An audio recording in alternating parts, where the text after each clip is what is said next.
Let's flip it back. Hi guys, sorry about that. You know how it is when nobody else is running the stuff and you look over and the screen's black. That's scary, but it is what it is. So thank you guys for putting up with us. We're doing what we can.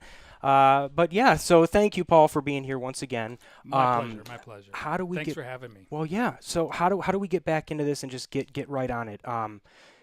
You know a lot about E&G and the history of how it got started. So do you want to talk about that a little bit more? Sure. I think it was interesting because I know when you asked me to be here, you're like, oh, it'd be great to have you do E&G. And I know that, like, since I joined up with LA Sound Mixers a few years ago now, 2 or 3, and got this sort of rep as an E&G person, which always sort of threw me back because I kind of go way back. And whenever I hear E&G, I think of news. Right. Like, that's what I would have called myself when I was doing news. Sure. Literally electronic news gathering. And really what I did more of in my career, although I did do news, is EFP, electronic field production, which I think is a term that's largely forgotten now. Yeah. And I think E&G has sort of become this term to encompass everything. So do you have an E&G bag? It's not you, it's me. Yeah. So that's what I think of when I think of E&G, but I have to sort of turn my head around and think of E&G really encompasses everything. And then I did do, should we do that board now, or should I did do a little bit of... well, I tell you, let's make sure that everything's working again. So I'm going to flip this back. We're going to go to the Mantis cam again, guys. So let's do that. There it is. Okay. There it is. All right, yeah, it's a little choppy, but I think it's just going to clear up as we go. Yes, so let's go over to the board. Why not? All right. We're going to see what's going on here. So I did want to do just a little bit of the Buscemi crash course in E&G history, at least the way I remember it, with my apologies to Robert Cringely, because I'm kind of stealing his spiel on this, not on E&G, but just the method. Anyway, if you know who Robert Cringely is, you probably know what I'm talking about. So E&G, EFP, when I started out, they were like sort of two separate things. We're doing E&G, then you were definitely doing news for whether it was local news or network news, but it was literally electronic news gathering. And then if you were just using those same techniques, using video equipment and field mixers, then you were EFP, electronic field production. It's all about the E's, you see. And with EFP, it was usually like maybe multi-camera. When I first started out, I worked for a company called Broadcast Production Services, and I worked for a mixer named Dave Geckler, who mixed a show called Wild and Crazy Kids. Yeah, I remember that one. That was an EFP production for sure. It was a bunch of camera guys piling out with cameras. There was probably maybe 4 cameras on that show. Yeah. Dave mixed the whole show, and I was his A2 on the show. So that's what I think of as like classic EFP. All those cameras, all out in the field, not in the studio. But using the same tools that the E&G guys would use. And so now today, I think EFP is completely lost. Nobody really remembers that. When I say that, they're like, oh, okay, yeah, right, whatever. And it's just all E&G. You know, do you have your E&G bag? Sort of a thing, exactly. which you mentioned earlier. Says. Exactly. And I think what it led to as well is E&G becoming very prevalent in the film world as well. And that's why I have this little chart, which shows the evolution of ENG as it as it moved, moved featured video as as news news from moved film from to film video. to video. Of course, narrative film You hated video. know, Paul, give me 1 second. I'm gonna flip over Did we to lose this other camera? No, it looks a little funny on this camera. So what I'm gonna do is I'm gonna flip this camera around. And sorry, pardon me. No worries. I just want to show people what is actually going on here. So let me zoom in, because you did a really good job on this. Okay, go for it. So narrative film, of course, back then really looked down on video, and quite understandably so, because standard def video, not very pretty picture. But as video evolved, film evolved sort of simultaneously on different paths. Right. And film eventually became HD, which video eventually became HD, and now everything is sort of everything. And that's my little diagram. That's perfect. I love it. And I love this diagram too. We need to make a t-shirt out of that. You know what I mean? Yes, so I forgot to add one thing. This is an ENG crew, definitely. You got your cameraman and your sound man. Now, if it were EFP, then you'd have a lot more camera guys. That's a camera. Several. And you wouldn't have necessarily a field. You might have a sound guy on a cart. That's my cart. Very quickly drawn, of course. And then you have all these camera guys. And now you got yourself an EFP crew. Boom. But of course, now that's all just ENG. Yeah, it's all about the E's. So and then don't get me started on EPK. So when did that change? Well, maybe we should go back over here now. Yes. So we'll flip around again. So, all right, that was awesome. I might have you do that again. It works better with the studio audience. Yeah, for all exactly. the laughing parts. Woo! Let me zoom back out here, and we'll just get back to here.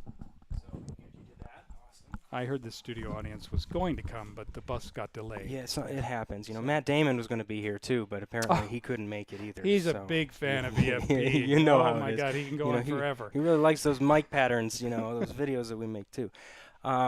So when do you think that transition of EFP to ENG really getting blurred? When did that start happening?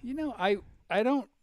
That's a really good question, but I think as what I tried to show, humorously on the chart is as video became more and more advanced and tried to emulate, a more polished look of film production, they both converged onto HD, basically, kind of, I don't know, in a sort of simultaneous fashion. Yeah, at the same time. I mean, if you think about, Sony Betacams back in the day, SD, and like a Sony 55 is an HD version of a Sony Betacam. Right. So how do you think, because you do a lot of reality stuff, you do commercials and narrative stuff too, obviously, whenever the calls come. Mostly unscripted, non-narrative, a little bit of narrative, but mostly a lot of unscripted. And I wouldn't say reality, I don't know, when people say reality, they a lot of people, when I say reality, people, they think of like Housewives or Survivor or shows like that. And I think what I do more is travel shows or build shows, or I don't know if it's and if people in our business probably think of it all as reality. Yeah, sure. I guess it kind of just does get looped into that, but no, I guess you're right. It isn't really the same classification. Oh, sorry, Paul. Didn't mean to insult you there. No, I didn't mean it like that. I don't want to take props for like being a reality. Bring us down like 2 or 3 decibels just to make sure that we're not clipping. Just our mics. I heard a little bit of clippage. Yeah. Oh. Just a little bit. Make sure everybody's good. Hi, guys. How about that? How about that? Thank you. Sure. Hi, everyone. We're here with a Mantis discussion once again. You didn't tell me I'd have to work the bugs as well. out. You know what? You're on the other side, so you got to take care of that board. We're moving things out. It's a wide room. If you guys have any questions for us, please drop them in. I'm talking with Paul Buscemi about everything ENG. So we talked about the history a little bit. And, he does a lot of touring shows. Why don't you tell me about those different types of travel shows and how those work? What's the protocol? Okay. A lot of the, the two most recent ones I've done is Food Paradise. I've worked on quite a bit, along with a lot of other sound people. And then the show I did before Food Paradise for the same company was a show called Flippin' Ships. And that was a build show where they were finding old boats and fixing them up in cool. crazy ways. And that had 2 mixers and 3 camera people, essentially. And so the protocol on that was, definitely it was a bag gig. It was 2 guys with matching bags, so that as we're shooting on the main set, if a group go away, you've got audio and video or camera that can go off and follow that one scene while the other mixer and the other cameras stay in the main room. Exactly. The whole thing. Exactly. You always have that splinter crew to go out and then come back in if they need to. Mm-hmm. And then the show Food Paradise is even much more simplified for audio. It's a very stylized and formulaic show where you profile a couple dishes at a different restaurant, and you do that with the chef going through the whole process, and then you move to the second half of your day, which is just getting customers. to eat the food. Oh, not eat the food. We do get to eat the food. Sometimes. They definitely take care of us, Okay, absolutely. that's But then the second half of the day is customers, so a lot of customer interviews. So that's a pretty basic, simple bag shoot. Yeah, that's nice. Bunch of interviews and stuff like that. You've got to get well versed in recording interviews in not optimal locations, I would assume. Yes, Food Paradise is an awful show for an audio person. More like Food regard. Nightmare, huh? Yeah. Yeah, you're trying to turn off every piece of refrigeration and every kitchen fan you can, and the camera people are looking at you like, I have to stay in this kitchen and film in here. What are you doing to me? Exactly right. Yeah. And you've got random people that aren't versed in the filming culture that don't understand, like, no, I don't want you to turn off my fridge. This is my livelihood. This is my nature. It might not turn on or whatever. And you definitely have a lot of restaurants that are like, no, this has to stay on. Yeah, so what's the protocol with that? So sometimes it has to stay on, and sometimes it's loud. Yeah. It is what it is. It is what it is. And then, the show, this is one restaurant of several restaurants that will be profiled in the show. So, right. My kudos go out to the post mixers because they have the biggest chore to make all that blend together and remove as much of that background sound as they can. So do you think that, you know what, I know this is not a gear talk, but what about having those cedar noise reduction processors in your bag? Do you think that that is something that we should be diving into? And this is a question for you guys too. If you've ever used the Cedar DNS2 for interviews or in travel shows, what do you think? The short answer is no. No. Whoa. But the really nuanced answer is maybe. I think for news applications, those things make the most sense in the field. I mean, when people approach me, producers, and say, do you have noise reduction in your bag? My first thing is like, well, I can provide that. That's no problem. But you probably have that in post. Do you want to pay for it twice? Yeah.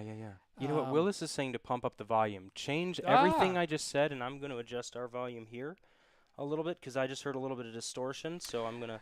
I can be a low talker. There we go. I raised those. Willis, let me know if anything else needs to happen. Hi, guys. We're here talking to Paul Buscemi about everything ENG. Let us know your questions. Get them in. I think for news applications where maybe you're going to shoot something and it's going to go right to air, it's barely going to be edited, then obviously it makes sense to have that. Right. Because that's your only opportunity to remove those sounds. But for the type of stuff I do, for the most part, this is going to go heavily through post. So why would I do it there? Exactly. I mean, if someone really insisted that I do it, I'm not going to say no. I won't rent you more equipment, but I've never done it, and I've always brought up the post factor, and most people are like, "Oh, you think I have that in post, huh? Okay, let me check that out," and they have no idea.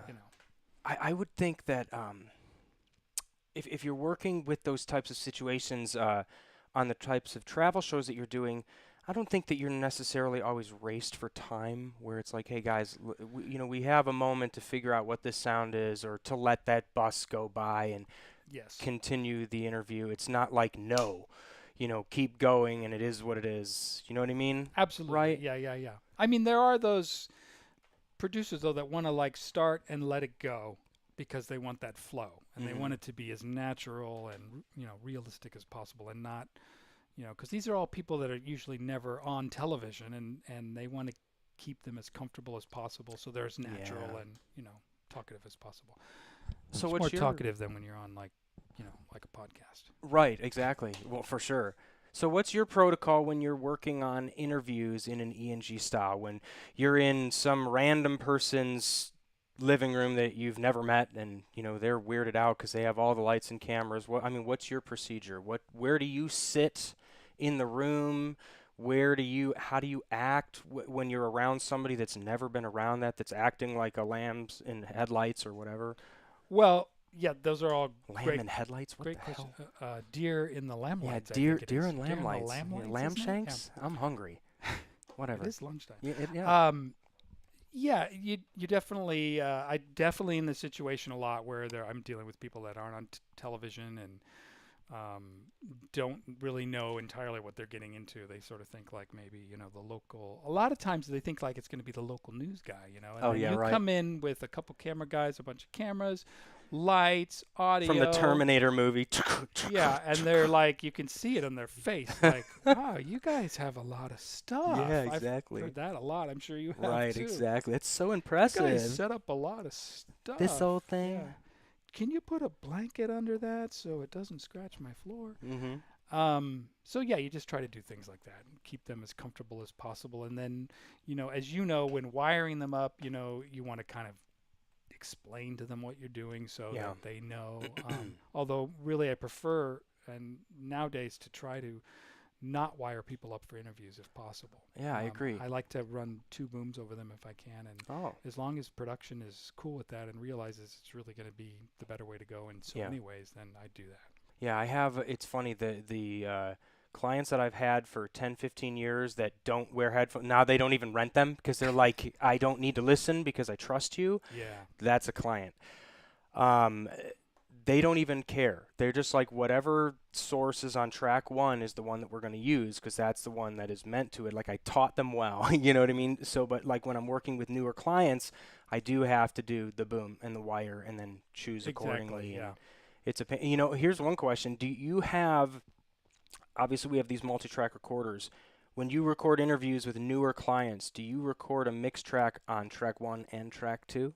Or do you only do it on track 1 and then start doing your ISOs? Do you know where I'm going with this, this is a really good question because, again, and this relates right back to E&G. Because I come from an E&G background and not a film background, the protocol always, back in the day when got a little tiny mixer like a Shure FP32, if you remember that, and I'm running that to a Betacam, the protocol was always to separate tracks because there was no recording by the audio person at that point. It was all on camera. For sure. And you had 2 tracks. So everything had to live on 2 tracks. So I still have to sort of break my habit of wanting to separate things to 2 tracks and not make a mix or not, record a 2-track mix and a 1-track mix, of everything. Yeah.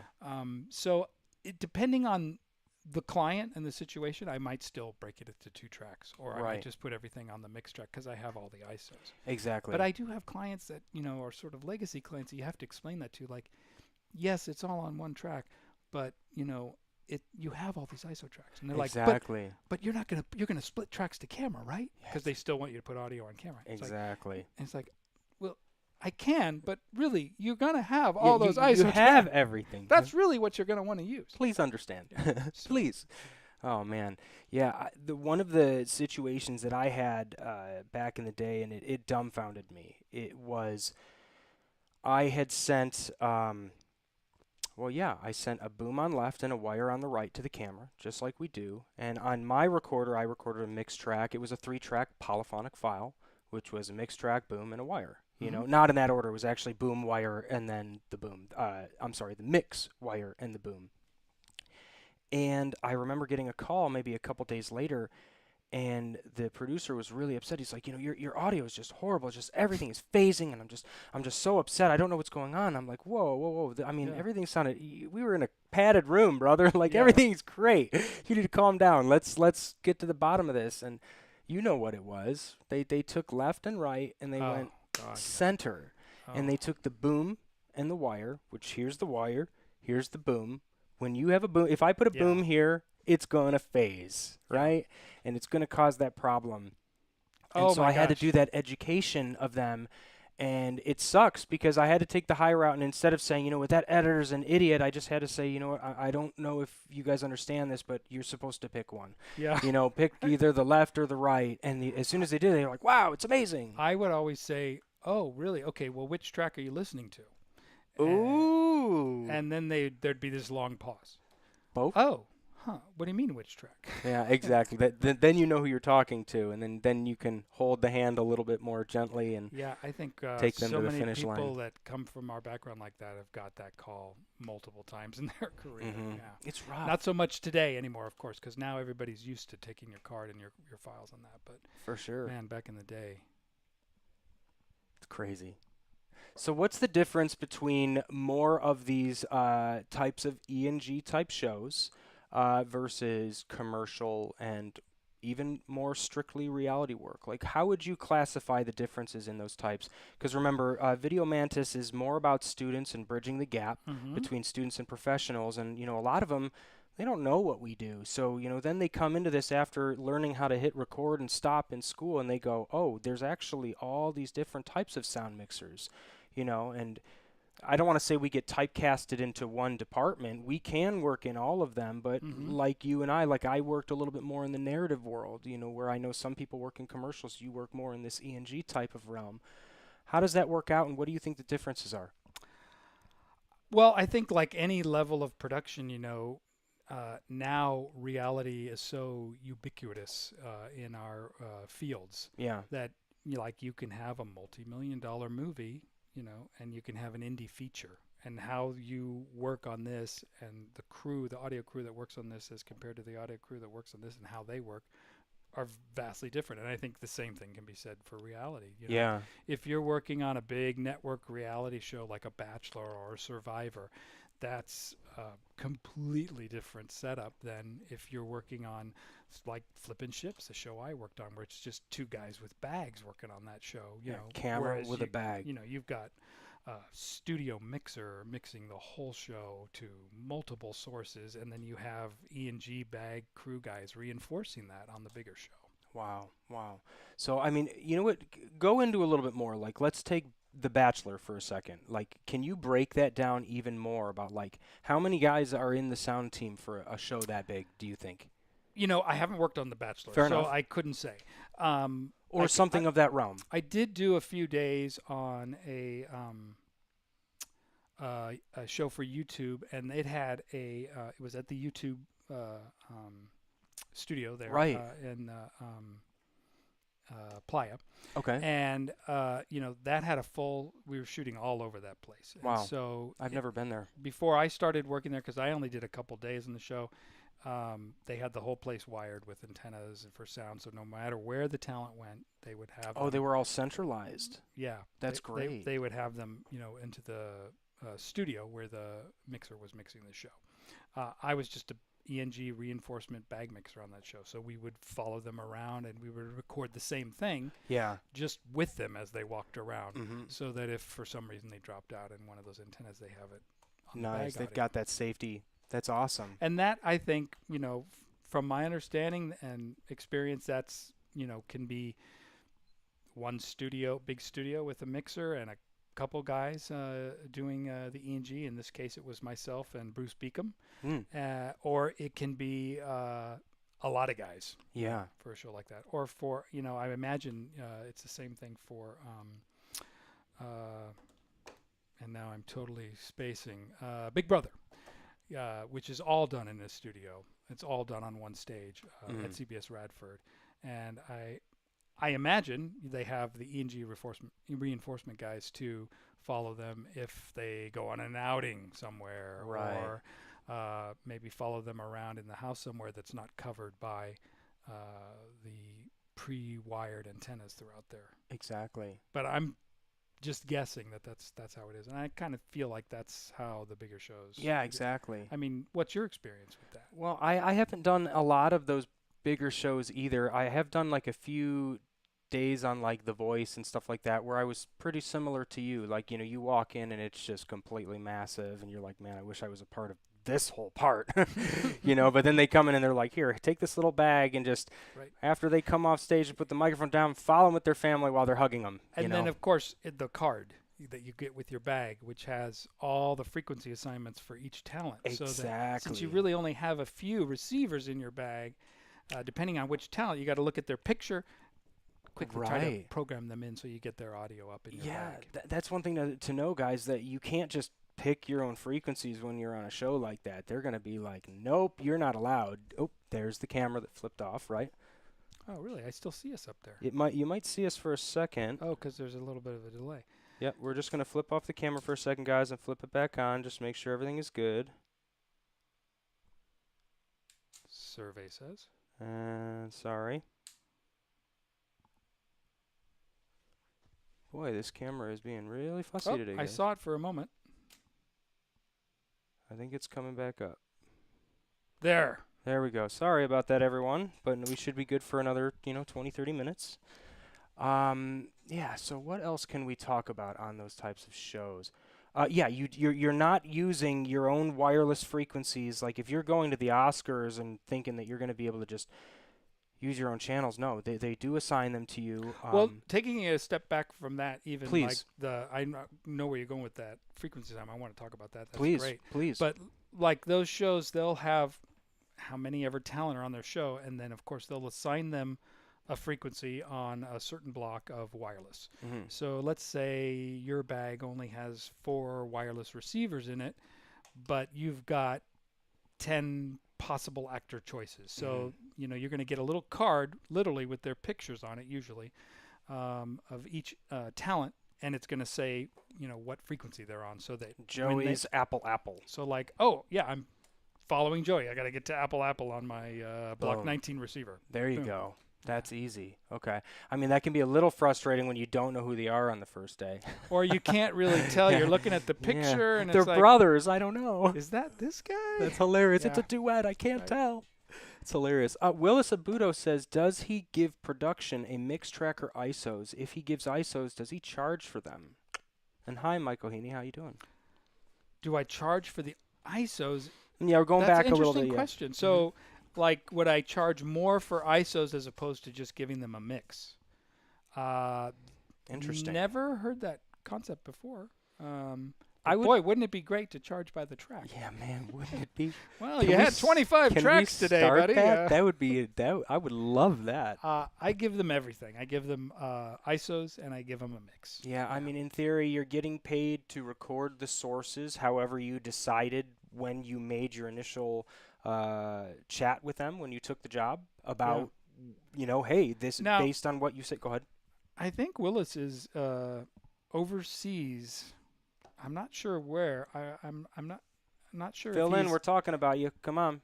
Where do you? Maybe where where it's done where Willis lives. That maybe it's a different scenario. Maybe depending on the level of what you're. Yeah, I'm sorry. I'm not sure where Willis lives or if he lives here, but I sort of had the feeling that maybe another country. Yeah. And so maybe over there it's a different situation. Very interesting. Hey, guys, Mark from Neopax is watching. If you guys have any questions, he's here. So just definitely want to know the countries to work in where you can charge by the track. Yeah, for sure. I mean, that would be amazing. Well, yeah. So I think to ultimately say, you're talking to your client, and after they tell you, hey, this is what we're doing, you come back to them and say, this is how I would record it with these microphones this way, blah, blah, blah. And after that, you go and you record your mix track, you record your ISOs, and you deliver your product to the client. I mean, that's pretty much how it's done. I mean, I can kind of see where he's going with that in the fact that, like, you might charge more for extra channels of wireless. Or maybe an auto mix track, if there was something like, that's what I thought. He's in Kenya. There you go. I thought so. Awesome. So I don't know. What about like an auto mix track? If you were saying, hey, we need you to record this conversation of 12 people around this table. And by the way, anybody that says, hey, we'll just put a couple mics in the middle of the table. No, if you got 12 people around the table, 12 wires. That's what you need. You need to have everybody sound the same in terms of proximity. I use auto mix definitely at times because what I do is unscripted often.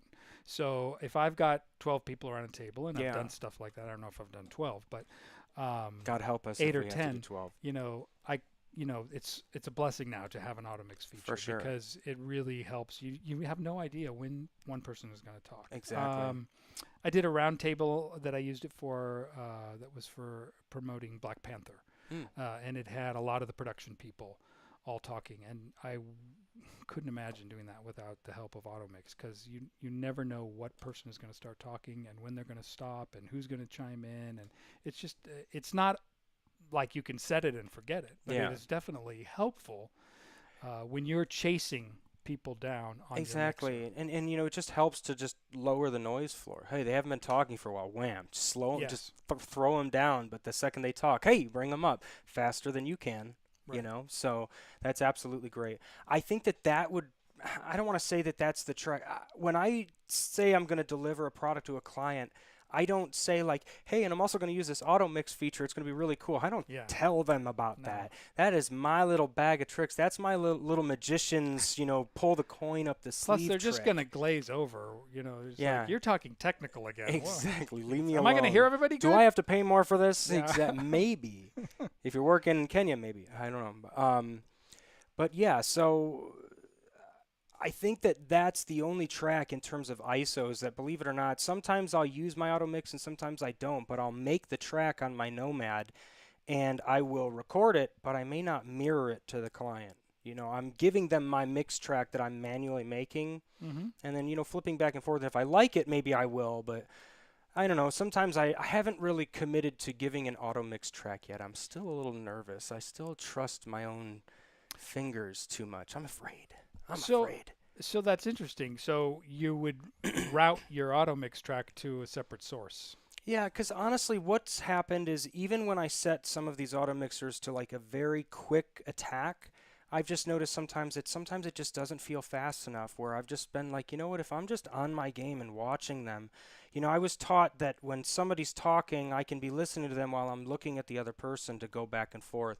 So I mix crossfading with my eyes, you know, things like that. So I don't know, like I can see the benefits of auto mix, and yes, it could have definitely saved me at some points, but I don't know. I've just always been afraid that it isn't attacking as fast as me just trusting my ears and saying, you know what, this is the primary source, this is where my background level is, and bring this person in when I need to.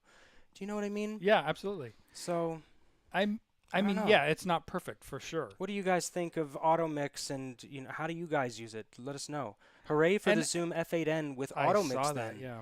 Absolutely. That's good point that we're talking about this. I think that that makes me think there are auto mixes and there are auto mixes. Yeah. I'd be curious to know what the technology is in the Zooms. Is that auto mix. product actually out now, or is it something that they announced? think they Guys, just please let us announced know. it. Yeah, I think it they isn't just- out yet, so we I'm not haven't been sure. able to test this yet. Hopefully we can get Zoom. Maybe somebody can even tag Zoom. Maybe they'll watch this while we're live and they can come in and talk about it. Can have an auto mix shootout. Right? That's something we should definitely do in the future. You know, it's something that I want to implement in the studio too. But I would want to reiterate that. I mean, there's only certain situations where I would consider using the auto mix. I mean, when? Let's when be you have specific. a lot of people all talking and it's unscripted and you don't know when they're going to talk. If it's scripted and it's just a few people or even a sizable number of people, it's scripted. So I mean, Yeah. you know when they're going to talk or not. Right. And let's go a little bit more deeper into that. What is your maximum number of people where you're like, okay, any more and I got to auto mix this? 3.5. No, I'm just kidding. 3.5 people. Wow. Yeah. No, I would say sometimes on Food Paradise, it's a good example. So Okay. when I do the Food Paradise customer part, you're going to have usually 4 people at a time on camera in a noisy restaurant. Yeah. And so I might use auto mix on that because 1, I don't know when they're going to talk. 2, it's going to help bring down the noise floor, and the restaurants are noisy. Right. And then 3, I do have the ISO tracks, Mm-hmm. and I tend to really monitor all of that. I don't like set my ISO tracks and forget them. I try to keep adjusting them as we keep. You're adjusting through. Yeah, I'm doing Yeah. that too. I'm constantly adjusting and monitoring through them. What's your mixer of choice again? I forgot. I have sound devices. Okay, you use sound recorders. devices. Yeah, I have a Okay. 633 set up and a 688. So it's very easy to flip back and forth and to listen to what you want. Where's that problem? You know, Exactly. whatever it is. That's great. Yeah, with the Nomad, you know, they have the menu encoder where, you know, when you touch a fader, this becomes your preamp, so you can adjust things very quickly here. And then you have the headphone that it's like a menu encoder that you can just keep hitting, and you can have like 12 headphone options. So like Right. headphone 1 is my mix, and then headphone 2 is, you know, track 1 ISO, track 2 ISO is the next one. You just flip through them back and forth, They do have a headphone options in the sound devices as well. Nice. Okay, cool. Yeah. So, excellent. Oh, Mark Gretsch says, thanks, guys. Just checking in. Thanks for the discussion. I'd like to urge everyone to vote today. Collectively, we can turn this mess around. There is no excuse for apathy. Please let your voice be heard. Got to run, and thanks. Absolutely, Mark. Get out there and vote. I meant to wear my I voted sticker, and I forgot to put it on. Absolutely. So let's talk about getting jobs. Do you have one? Yeah, I wish, right? Did you see that? How about back then versus when now? When is the job? Yeah, exactly. Please. I'm sure I'm available. I need to eat. No. Yeah. Yeah, getting jobs. That's the name of the game. The biggest, oldest That's question. what we want to do. How do I get jobs doing that? Mm-hmm. I have to think back to like when I started out. When I started out, I mean, there was no social media, which I think is a big part of keeping your name out there amongst all your potential clients. God, does it get overwhelming? When I started out, there wasn't even really cell phones. I worked for a company that had a cell phone that they would send out with the crew. It was the old big Motorola brick, and I think they charged like $2 a minute. And it wasn't for the crew to use. It was for the client to use. And we all had pagers, and so we'd get paged. I don't know. You probably are post-pager. Yeah, no, I knew of pagers. Yeah, definitely. You'd get a page. You'd have to get off the road, go find a payphone, and return the call. And usually the response was, "Oh, yeah, we already found somebody." Because they're just calling. Dang it! Yeah. God, it's so stressful. Pagers were really fun. But you know, it's different now, though, with social media. Now it's like, hey, I got a job. Oh, thanks, everybody. It's filled. It's like that quick. Yeah, I don't find it. I used to look at those things and maybe thought like, oh, this might be a great job. It's never. I don't give jobs in social media, and I don't take jobs in social media. Haven't ever found a job that way myself. Yeah. But what I was going to say is you network. I mean, you just have to keep networking, whether it's through social media or whether it's through, before then it was email, and before that it was calling people. And now you should still call people. There's a time to call people and check in and see how they're doing. There's a time to do other things. I was just saying before, I just recently put together like a postcard, and I'll send those out maybe once or twice a year. Yeah. Through email, not like a physical mail postcard. Although I have gotten those in the mail from people as well. Just to put your name out there. That's a nice touch, It's and if it you just have shows a different approach. maybe themed to not like, hey, I'm available and looking for work, but more kind of generalized, or like, hey, this is what I've been working on. That's one of the things that I don't personally like about social media is when people are like, hey, everyone, the world revolves around me. My job ended. I'm available now. Yes. I don't like those kind of posts. Personally, I think it should be a little bit more about like, seeing, hey, I'm free. How can I help you? And then see what comes out of that. You know what I mean? Absolutely. I think that's a little bit of a healthier approach to social media maybe. Yes. Right? I think, I don't know what your situation is, but for me, I've been a freelancer for so long, and I'm so used to freelancing my month together that I don't ever like have that one time where, oh, my show just ended, and I mean, I've had that a couple times in my career, but it's not often. Yeah. Where, my show just ended, and I'm going to be available starting May 1st. So I don't usually have that kind of a post. I guess if you'd been on a show for years, that's a different That's story. one way of getting the word out there that you're available. But, networking, I feel like maybe I have a cat here. It's very well a possibility. Got 4 of them here. So, just networking in different ways, whether it's calling, whether it's going to events. There's certainly a lot of events these days and more. Absolutely. Cinegear just happened. Right. Did you go to Cinegear? I didn't go to Cinegear because I did something different. I went to the 695 class on the IP audio stuff? over IP with How the was SSL mix. It was amazing. Your mind, if you haven't been around that stuff or used that stuff a lot, and I know a little bit about it, but I don't use it regularly. I mean, it's mind-blowing. Wow. It's like, you want 100 tracks? No problem. I got an Ethernet cable. Dante. Yeah. Right? So it's pretty much a Dante primer for anybody that wants to take it. Yeah, a lot of Dante in there. A lot of Dante, but not all Dante, because Dante and IP that's just one aspect of it. Yes, I think that's the go-to. Yeah. Still. Right. But I don't think that's the only way to do it. Yeah.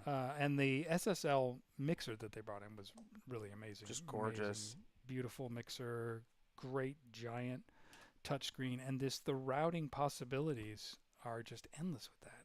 It can really make your head spin going over that. I mean, there's just infinite number of possibilities on what you can do. Absolutely. Not like, necessarily something for feature film, but for, they're putting mixers in broadcast media centers. So they want to be able to route anything from any number of studios to any number of other studios. Right, and right. It's pretty amazing what they can do.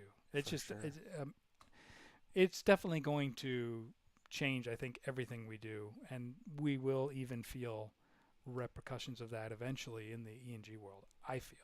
I mean, imagine not having to connect all those analog inputs for your microphones and your wireless to your mixer. You're digging in your bag there instead you're taking one Ethernet cable. Bink. And you're plugging that in. Done. I'm sure that's on the horizon. Yeah, exactly. That's going to be beautiful. When and by whom, we don't know. Hurry up, guys. We want this. Certainly people are out there working on that. You know another thing that you guys want, though, at home? Have you guys ever seen one of these? This is the K-Tech KSTGD1.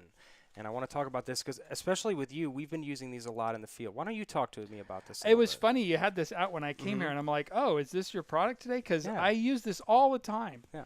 They announced this today, I believe, either yesterday or today on Facebook. I think it's been out for a while, but they, just put out an announcement like, hey, we really want people to know about these because this is honestly one of my favorite products of theirs. Besides the boom poles and stuff, I would always have 2 of these on me as a utility at the end of the night. When you're having to get 12 Comtechs, it's impossible. Oh, it's great for that. Coming back to the isn't it annoying?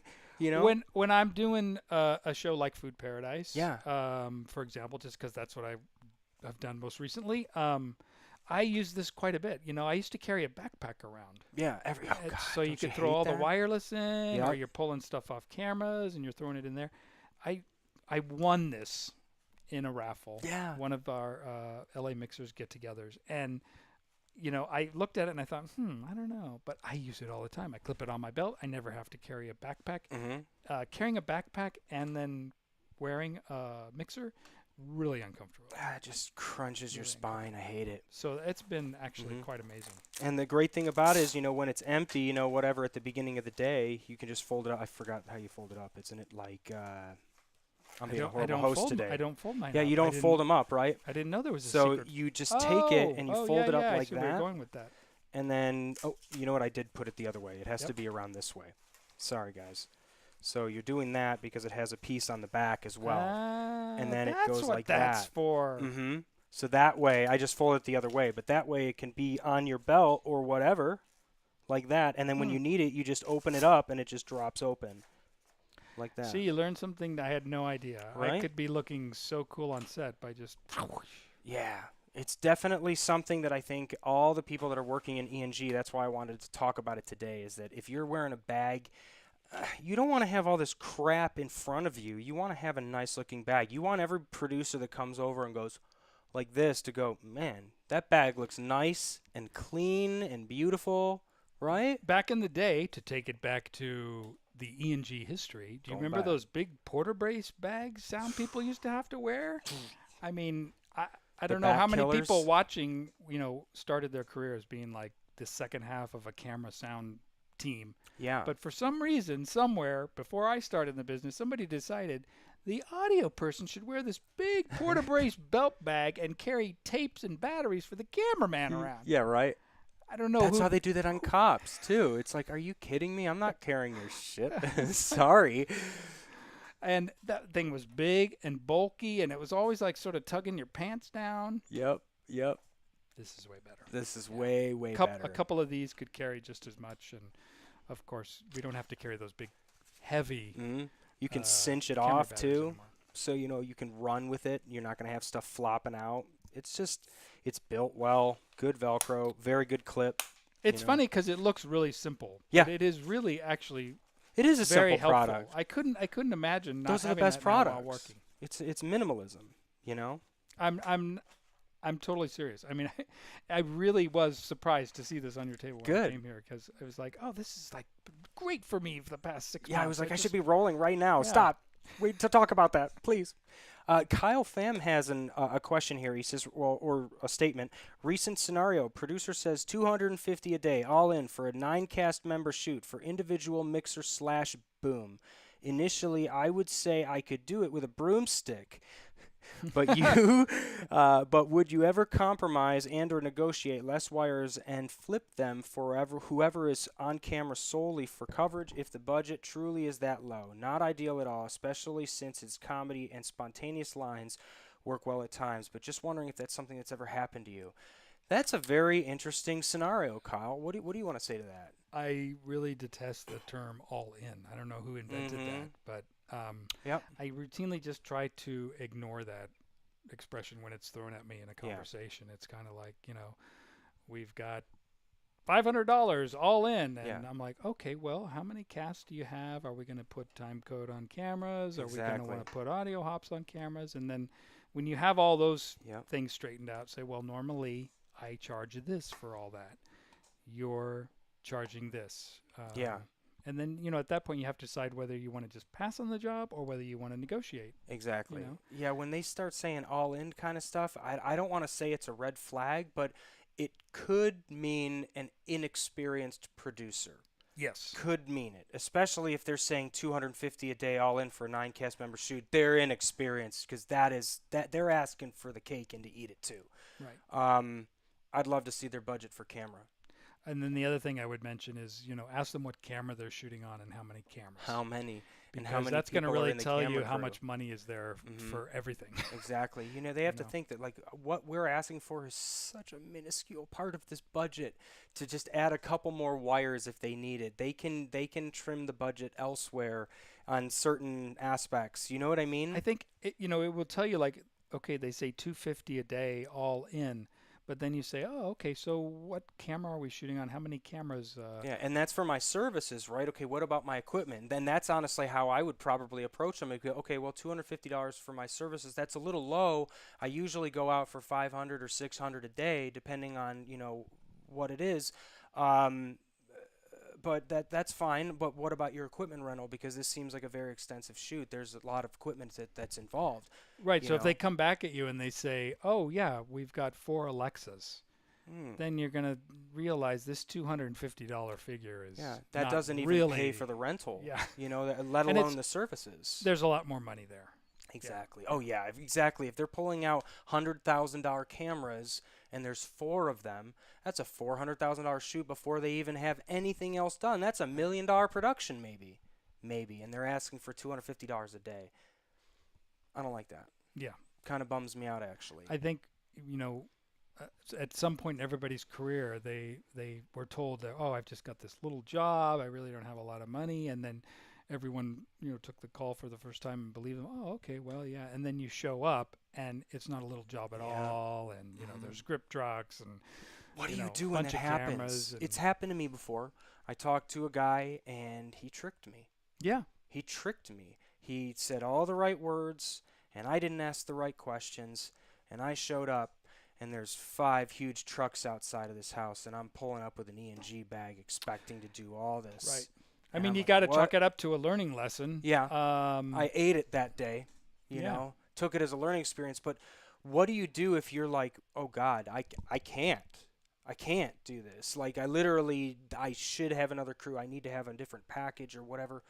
Have you ever had that situation? I haven't been in the situation, where I've looked at it and said, oh, I don't have enough people or equipment with me. But usually in those scenarios, they've like, oh, no, we don't need a slate. Oh, no, we don't need this. We don't need. They do need all that stuff. Yeah, they do. And you have it with you, and then they ask for it. You learn right then and there, like, oh, it's always good to let them know in advance. Oh, okay, that's fine. You don't need it. If you do, I have it. This is what I charge. So that when the camera assistant comes up to you and says, hey, I'm here to get the slate. Yeah, exactly. I would, and they get mad sometimes too. Yeah. You don't have a slate? No. I have a slate. Yeah. Let's start there. Right. I have one. I have 3. They're in the truck. I mean, for me, that's just a professional conversation with the producer. Like, the camera department's wanting a slate and time code, and I know you said you didn't need it, but I think we do. Yeah. And then, if they're smart, they'll realize, okay, I'm not going to get these things for free. Yeah. I will have to pay for them. Yeah. So I got to get into this a little bit. But what happens when you have that producer's like, you're screwing me right now, man. I'm so pissed at you. Like, you're literally going to start throwing numbers at me on the day. Oh, my God, I can't. You know what? I should fire you by lunch. Like, I can't believe you're, like, I've literally had people I've never been in talk that to me. situation, fortunately. There have been people that have. I mean, I've been in the situation where producers said, no, I'm not paying for it. We don't want it. Mm-hmm. And then you just I'm put like, it away. Okay. And that's something to know, guys. So, like, you know what? And then you go back to that camera assistant or the DP and say, look, I have the slate. They don't want to pay for it. I'm sorry. Yeah, exactly. Get your dummy slate out, right? Yeah. Exactly. Just get the one without the numbers, and it is what it is. They can fix it in post. Put it together. Yeah. I feel fortunate that I haven't been in that position where a producer's literally like, well, I think, that kind of stuff I think that that happens a lot on these all-ins, because a lot of people think, well, you said all-in. So that means everything. Well, so that means I need. Yes. But then all of a sudden, there's 3 more people that came into this scene because they rewrote it the night before. Things like that. The key is to ignoring all in, and that's always what I do. No matter what, if they say all in, I say, okay, this is what I have. Yeah. This is what I would charge for it. What do you want? And you go through the negotiation. You find out what they really have to pay or not to pay. Mm-hmm. And then you back up everything in writing with an email. Okay, I will be bringing these items. This is what the labor fee will be. Do you make like a quote to them and send them a quote? If it's a far off job and they want me to do an actual quote, I'll do an estimate that's with my invoice app. Gotcha. Basically, that's good. very detailed. But always, if that's not in play, always back up a phone conversation with an email, which details exactly what both sides agreed on. Just in a professional way. Just I just want to make sure I have all this right. You said it's just clarification. This will be my labor, and then I'll be bringing this equipment, and this is what the charge will be. Exactly. Look good? Question mark. Send. Yeah. And they'll give you the thumbs up, and you'll be good to go. That's absolutely good. Willis says that's a camera department problem. As long as I have my time code in sync, it's all good. Yeah, definitely. Like I wouldn't say it's necessarily a camera problem. It would be. Well, it could be not just a slate that they want, but lock-in boxes exactly. that the if producer they want all that feels kind like of stuff they don't too. need to pay for. I've been on jobs where they're like, "Oh, can't you just go up and jam the camera before we start?"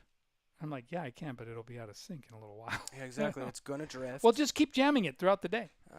No, it's not and how then it the works. camera people look at you like, "Why are you here? What are you doing?" They're getting annoyed, and it happens. It happens. Yeah, Kyle. I want to get. He says solid. By the way, I'll give you the rock on back. But I kind of want to get into this just a little bit more because I think that this is such a huge thing. This all in. And I know that we did drill home that it's don't do that. But, okay, so we said don't do all in. So how do you do it? And I wanted to give the example of how I am doing it with my clients, which is when I talk to them, I specifically explain that there is a difference between my services and my equipment. And I just want the students to understand that. Just because you buy gear, it's not like, hey, I'm a sound guy. Come on, I'll take the $300, whatever it is, and I'll just go do it. No, you have to have your worth to say, this is how much I am just for physically handling the gear. This is what my rate is. And then from there, as long as your producer understands that and that your equipment rate is after that fact, you have a much better bargaining chip. Because the fact is, if somebody says, you know what, I'm sorry, I understand that you say, well, I have $400 all in, Thomas, so is that something you want to do? And I say, well, just to let you know, my services are $500 for 10, $600 for 12 or something like that. And that's my rate, and then my equipment is this. Now, if you can't afford that, you can rent the equipment elsewhere. That's fine, and I can use a different package or something like that. But, the whole goal of using me and my equipment is you're getting my professionalism and my capabilities as well as my complete equipment package that is decked out and just, it's my love. It's what I've built. And it's going to work perfectly, and you're not going to run into problems. It's the peace of mind that you're paying for. Right. Right? What do you have to say about that? Yeah, I think, good producers realize that hiring audio guys with their own gear is going to provide much better audio gear. And any producer that's worked on a show where, the camera houses say, "Oh, we'll throw in the audio gear," they're going to have problems. Those are the ones that have trouble. Yeah. I The mean, we've transmitters are all broken. worked on the shows where Yeah, we don't need to name the stuff names breaks. of rental houses or anything like that because we don't want to do that. These aren't audio rental houses. These are usually camera houses. For them, it's a lost leader. Literally, they want the camera client work, and they've bought that audio gear to secure the camera work by saying we're going to include it free. It's crazy. And even if they try to maintain it really well, it's so used and overused by different productions that it's going to have problems. Right. Exactly. Yeah, guys, the camera just flipped off. It's flipping back on. So I always look at Paul like that. Huh. I'm gonna Hi, Thomas Cassetta. How you do doing? another Marco Rubio moment. Oh, there you go. Delicious, guys. I'm here with Paul Buscemi. We're talking Mantis discussion on everything ENG audio today. Let us know if you have any questions. We've had some great ones so far. Thomas said, I know you got some good points. Throw them out. What else can we talk about? So I think we definitely nailed in that all-in topic because that's just very important. We just have to make sure that people are understanding that we are different from our gear. It's not our gear and us. We're not combined. Don't all in that crap. So, yeah. You make X amount per day, not anything else. Natalie's texting me things I didn't understand. Sorry, that's probably behind the scenes talk. So what else do you want to talk about with ENG? What do you think are some good topics? Are there any other good K-Tech products that you know and love that you use? I mean, what type of bag do you use? I'm assuming you're using a Stingray. I don't. Did I put you on the spot there? That's okay. That's all right. I started with why? This is a Mantis discussion. We've got K-Tech on this side. We've got. I have a 633 rig. Okay. And it's in an Orca bag, the OR30, and I was an early adopter on that bag. I think the first version of it. They've made some improvements to it now, which actually solved a couple issues I had with the bag. But I bought that bag because at the time it was the absolute smallest. I think the first version of K-Tech Stingray was out at that time, if I'm not mistaken. Yeah. Which is a great bag. But it was bigger. It was a bigger footprint. I was traveling on that boat show, and sometimes we're in very small planes with very little overhead. Yeah. Not like the kind that you can actually close a door on, but the kind that are just the old school. Right. Throw it in there. And that was really the only bag that would fit anywhere. It even could go under the front seat if I had to do that. Oh, interesting. Okay. So that's what I was looking for in the bag, the smallest footprint possible to hold my 633 and my wireless. So I went with that bag. When I got a 688, Petrol, which no longer makes bags, had gone out of business. And so I got their last version of the 664 bag. Oh, no kidding. Okay. For my 688. Again, because if you tucked in the sides, it made the smallest footprint of a bag. Yeah, it's always about making the small footprint because of traveling and everything. And when you're wearing that thing, it's like wearing a piece of luggage, Yeah. And I always try to go for the smallest footprint possible. So if you tie those cinches in tight, it did make that small footprint. There are other annoyances with that bag, and I'm probably overdue for, some bag shopping in the future. Well, if you want to come by on a Gear Talk one of these days, I have all of the Stingrays here. A so lot we more can, choices, yeah. Line them out for you and actually put your mixer in and, play with it. If you want to one of these days, let me know. Sure. So you know what? You brought up a good question. Traveling. You since you obviously did a travel gig, you're in planes all the time with all these new regulations and things like that. And in fact, I've actually been going back and forth with TSA. I don't know if you know this. No. Because a lot of people have been. Anybody give me a thumbs up if you've had a problem with TSA. Okay, and what I mean by problem, I don't want to mean aggressive problem, but when you've had a situation with your bag where they're like, hey, we need you to take this apart, and you're like, I don't think you understand, it doesn't really come apart. This is what it is. So I actually got into a direct message Twitter conversation with them back and forth with the TSA agents. And they were just like, if it's an electronic thing, it has to be separated. You should check it. And I'm like, we can't check these bags. We're physically working up and in the air and coming down.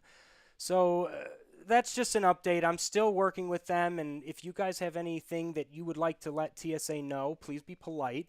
We're trying to solve an issue and to let them know how to cater to our needs better, to make it easier to get onto a plane, because we look like bomb agents. We look like we're going to blow the plane up. Let's face it, we do. I put all my lithium batteries in electrosonics pouch. If you remember those old blue ones? the black ones. The black ones that yeah. You used to put all your wireless in. And that's like maybe 4 IDX lithium batteries, some lithium AA's, rechargeable, lithium 9-volt. I mean, it's a lot of stuff. And then you run that bag through the X-ray. I can only imagine what they're like thinking when they look boss? at that. There's like, that's a very densely populated bag with a lot of strange-looking things. Exactly. But I've never had a major issue that I can recall. I've certainly had my bag torn down a bit, maybe from TSA. But as long as you allow yourself enough time at the airport, you seem being cool, myself, not being a jerk to them. Once you yeah. do that, they're going to be like, you know what, I'm going to make your day hell. They have a right to at that point. I say they might even be, suspicious of you at that point. For I just sure. try to always keep it professional. Yeah, especially polite. I usually any tell them security what show I'm person working just on. like try to be professional. Totally. They're Yeah, just let them know doing what show you're working on. They're usually bored. They've had 100 people yell at them that day. And I find most of them are nice about it. Like, oh, what is all this stuff for? And you explain to them. Yeah, you just tell them what you do, and then oh, you're working. Tell me, oh, okay. Yeah, you're gonna have to catch the show. I mean, it's always easy going out of LAX. Yeah. It's wherever you get to later coming back. Usually they're usually like, boss, I never seen this one before. And then global entry or TSA pre, I think, is also helpful when you're taking stuff like that. Absolutely. Is that like a paid thing? Do you have to pay for that or not? You do. You have to go in and get fingerprinted and give them your social security number and. No, not the glove or anything. It's a horrible joke. I'm so sorry, guys. I should be. No, not maybe for global entry. I haven't done that. I've only done TSA pre. No. Yeah, right. Global entry. No, there we go. Michael Cooper says, "Don't forget to take your live bullets out of your carry-on. Just had an issue with TSA and had to mail it to myself." Good point. I think I heard about that. Yeah, they're making the mic drops as well now, so that's very interesting. Thomas Cassetta says, I got to run to the gym, but maybe in that vein, Paul, can you talk about maintaining your most important piece of gear for E&G work? Your body. Well, talk to me. That's interesting. What do you think? Is he going to listen to this before he goes to the gym? He might. Well, remember, these later? are recorded live, so you guys can watch later. Hi, Kevin. You guys are great, but I'm going to the gym. Yeah, right. Why don't you listen to us while you're sweating it out, Thomas? Yes, your body. That made me uncomfortable. Absolutely. I mean, for me, the biggest thing you can do as an E&G mixer is, and this is my personal opinion, is just get that bag off of you as much as possible. Yeah. I mean, we're really. Oh yeah. Disconnect. The whole idea of like standing there for an hour while something plays out in front of you and you're wearing this bag, to me is crazy. And I have a little stool I bring that I call the sound card. I even put letters on it writing that. So sound card, and it's really just like a camp stool. And I bring that to every job because it just doesn't make any sense for me. If I'm running a bunch of wires and I'm not booming anybody, and this scene's going to go on for 30 minutes, maybe 45 minutes, maybe. Maybe. Why am I standing there wearing this? That's exactly. Just don't kill your back. Yeah. Have you seen those robotic leg things where people can be like, and they can just sit like that now? No. They built an exoskeleton that fits onto your legs where you can just lock off like that and then just hit a button and then just get up and walk away. That's going to be the sound guy of the future. You know it. That's going to be the next dead leg. Right, exactly. Hopefully we'll have like an Amazon sponsored link for you guys on that. No, I'm kidding. But you know what? There actually might be something in the Amazon sponsored category that we'll put in the discussion. With batteries, I've noticed on Amazon they have these things that if you have lithium batteries, you put them in and you seal it up, and it's like a TSA approved. If there was ever a fire where the battery explodes, it will not explode out of the package. I'll find the link and put it in for people. But it's something that I just think, you know what, anything that we can do to make our lives easier there, put the batteries in anything TSA that they approve, I'm going to buy just to make life easier. You don't want to have that problem where it's like great, now I'm getting to my location and I don't have my batteries. Like, we're done. What do you do? Another good thing, and someone pointed this out on one of the forums, is that they actually print up the TSA instructions regarding what you're carrying on through and how you're supposed to prep it and what's allowed and what's not allowed. Oh, to So educate them if they need to. If you have a TSA person that doesn't know that it's okay to bring this out, you can say, well, on your website, I followed these instructions. So, tell me what I did wrong. Yeah, exactly. And just go from there. Hopefully they don't put you in that little back room, Again, always be professional about it. Always be professional about it. Some TSA officers get angry when we even offer to instruct on how to access the bag and just start pulling. I recently almost missed a flight because the officer wanted to prove a point and escalated to his boss. That's honestly the problem that I had one time too. It was somebody going in and he literally just grabbed the receiver and started to yank it out. And I'm like, dude, stop, please, please. And he's like getting all mad at me. And I'm like, I'm not mad at you. If you want me to take that out, give me 10 minutes and I can disconnect it, but when you yank it, you're going to break a $150 cable that I'm going to charge you for. And I told him like that, and he was like, oh, shit, I'm sorry, man. Like, I literally, because I'm like, I'm sorry, but at this point, you're going to break my bag. Yeah. And I'm telling you, and I'm going to tell your boss. Now, if you want me to disconnect it, I will. But please don't break my bag. You know what I mean? Like, let's just be cordial and be polite and professional, like you said. So sometimes you just have to learn how to stay calm, and if it does get escalated, learn how to put it out quick and not get too snappy. It could have gone sour real quick for me probably, but it didn't, luckily. I could see you like going, oh my God, that's going to be broken when I get to work. Yeah, well, it was just like it was a QRX 100, so I would have had, 4 of my receivers would have went down to 2. I would have only had 2 wireless on my job, so I'm like, stop.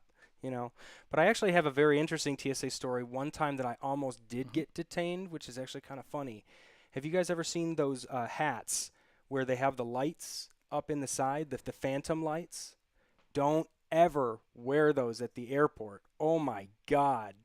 You've ever seen those? Like, so like if you're in the dark, there's like a button right here. You go click, click, and it has little LEDs in the bill of the hat. So you can see what you're doing or whatever.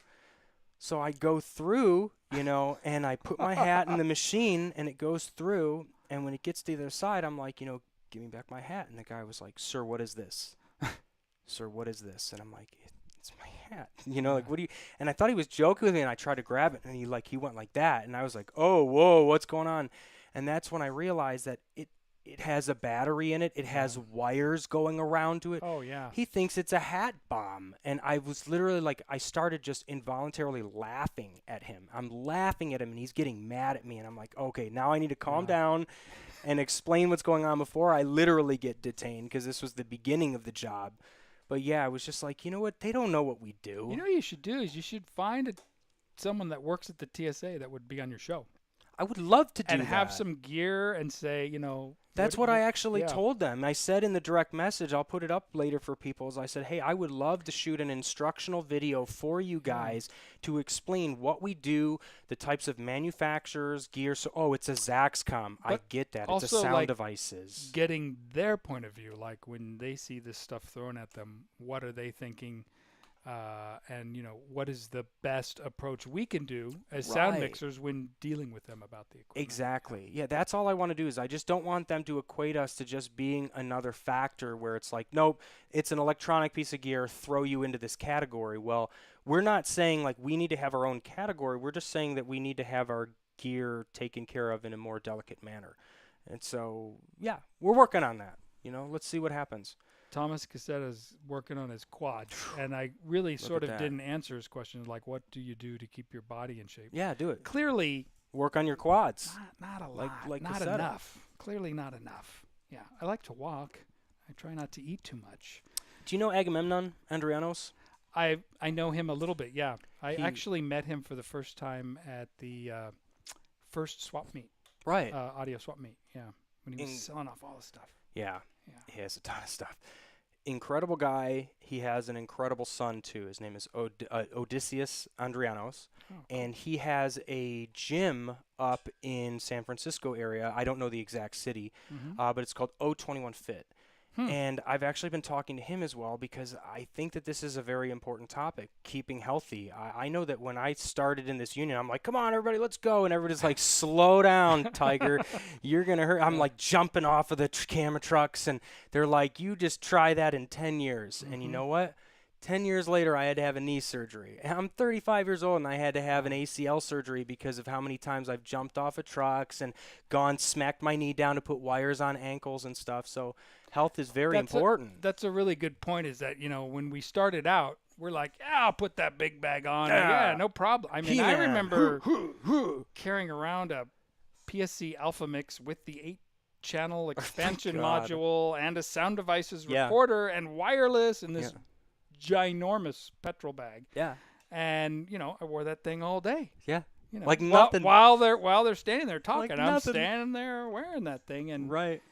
Yeah. Would you do that now? You Might want ask for to definitely an assistant. pace yourself, because you do, injure yourself doing that over the long term, but you don't realize it. Exactly. You look back and you're like, man, I did kill myself. I mean, there's some after real 10 years. horror stories of people that have had permanent back damage from doing that. Back not injuries, realizing. knee injuries, shoulder injuries are the big ones, right? Yeah.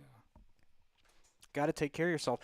So Odie, one of the things that he told me is that, and I'm trying to get him to help me to develop a course for us, believe it or not.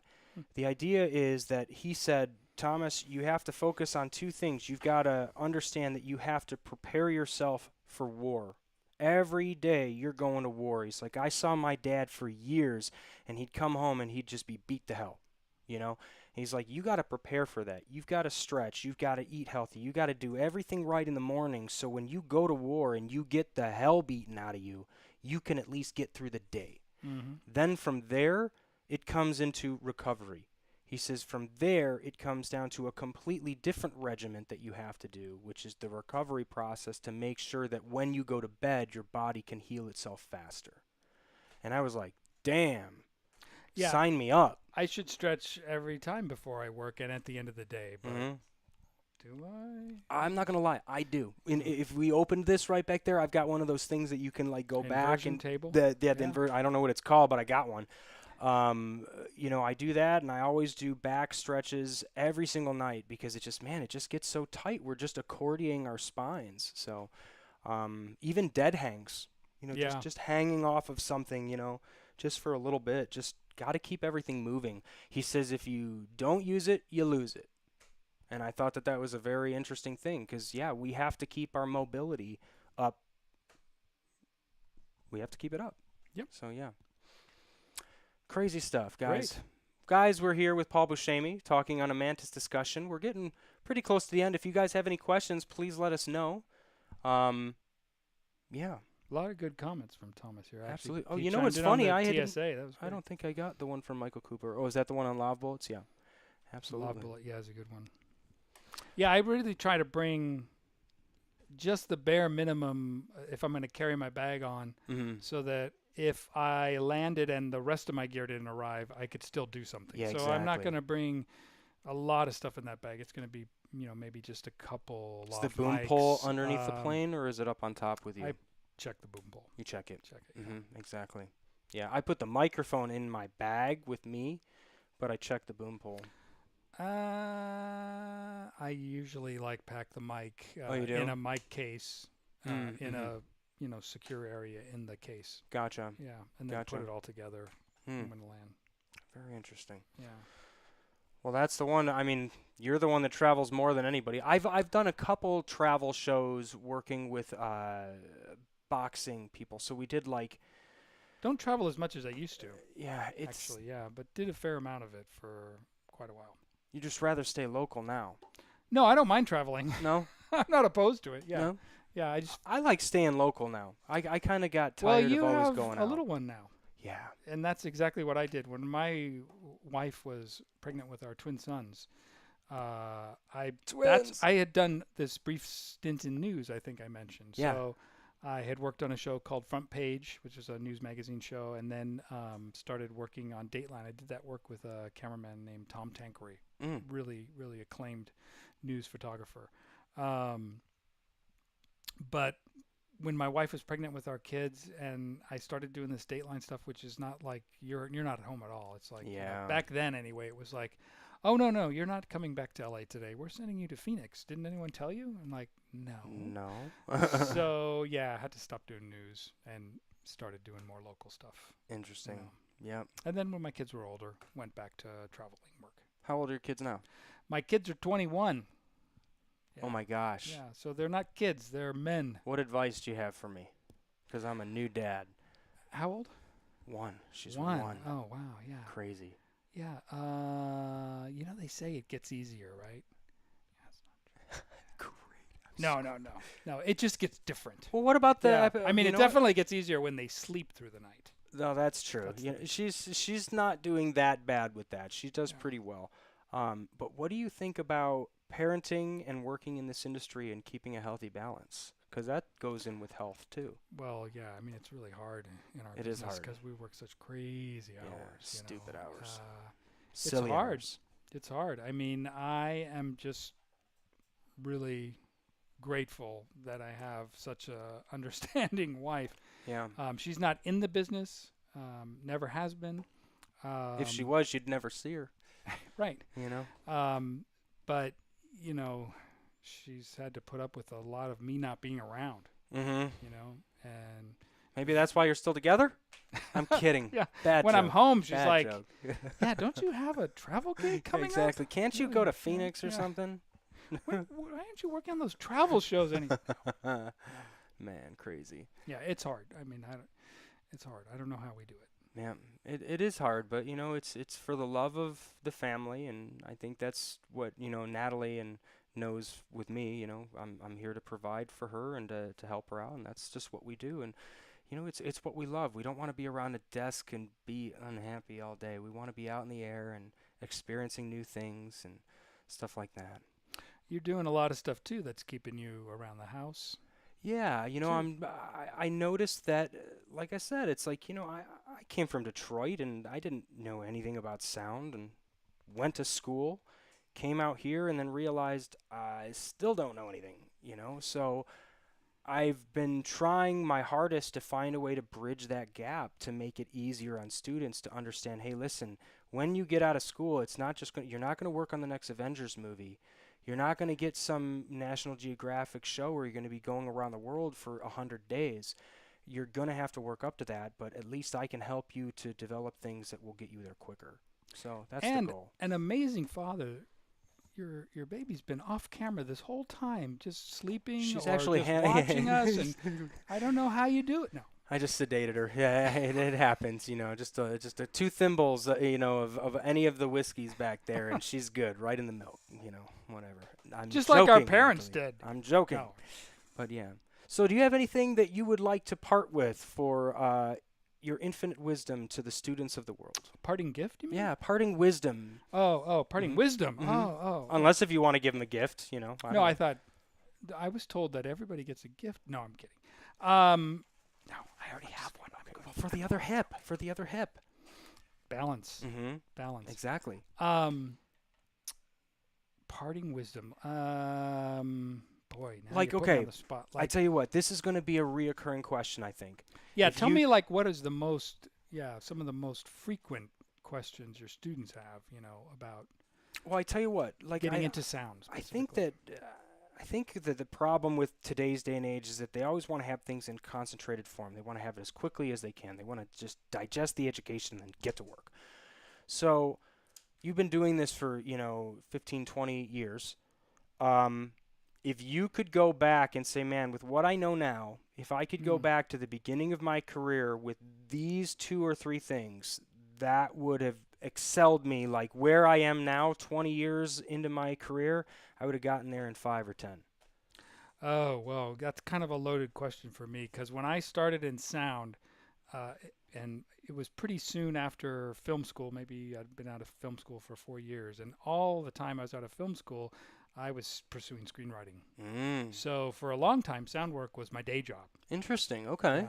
And I just sort of came to a point where I had some good adventures in screenwriting. Don't get me wrong. I didn't, sell any big screenplays, but I had some close calls, which was fun. But at a certain point, it was kind of like, I've been doing this as a day job for a long time. I think this is really my job. Yeah. I have to stop the screenwriting thing. Yeah. And when I did that, and when I really focused on audio, that was a big epiphany for me. And I really dived in. This is probably about 9 years ago. Yeah. So in the scheme of things, not that long ago, because I've been working since '92. Right. But that really changed my audio career, and I really found a great love for what I do, and also a great interest in constantly educating myself and learning more, doing more challenging work, and growing my business. Right. Yeah.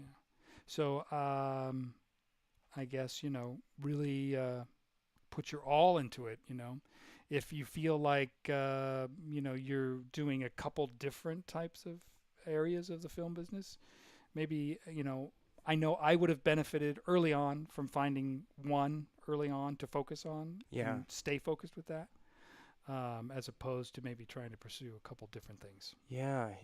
Just kind of narrow in on what you want to do. I've noticed for me, like, the more that I segment my life where I'm like, okay, I'm going to get up at this time, I'm going to work out, I'm going to eat, I'm going to be with my baby, then I'm going to focus on the studio, then I'm going to take a break. And, when I segmented my life more, I started to notice that all the areas in my life started to improve.